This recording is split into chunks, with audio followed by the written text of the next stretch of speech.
પ્રાથમિક માહિતી મુજબ રાજકોટ શહેર હનુમાનમળી ખાતે ડમ્પર ચાલક દ્વારા એક સ્કૂટી ચાલક એક્ટિવા ચાલક બેનને અડફેટે લેતા એક વિદ્યાર્થીનીનું મોત થયું છે ને એક ઇન્જર્ડ થયેલ છે, જે બાબતે ટ્રાફિક વિભાગ દ્વારા પણ જે અગાઉ ઓગસ્ટ 2023થી અમલમાં છે ભારે વાહનોનું જાહેરનામું, તે અન્વયે આવા કોઈ વાહનો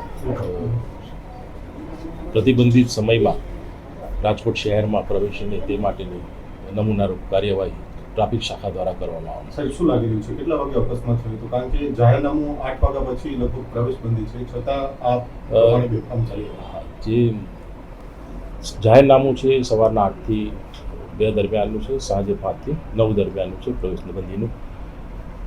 જે બનાવ બન્યો છે આ સમયગાળા દરમિયાન બન્યો હોય, જે ડમ્પર ચાલક પકડાય છે અને પૂછપરછ દરમિયાન જે પણ કાર્યવાહી કરવામાં થતી હશે તે કરવામાં આવે. નીકળી ગયો છે ડમ્પર ચાલક કે પકડાઈ ગયો છે? શું ડમ્પર ચાલક ત્યાંથી ડમ્પર મૂકીને જતો રહેલો હોવાનો ટ્રાફિક. હવે ડ્રાઈવ યોજવામાં આવશે, કારણ કે જે જાહેરનામું છે તેનો અમલ નથી થતો ને આવા દુર્ઘટનાઓ. અમે કીધું એ પ્રમાણે કે જે આવા પ્રતિબંધિત સમયમાં જે ભારે વાહનો પ્રવેશ કરતા હોય છે એના સામે ટ્રાફિક શાખા દ્વારા નમૂનારૂપ કાર્યવાહી હાથ ધરવામાં આવશે.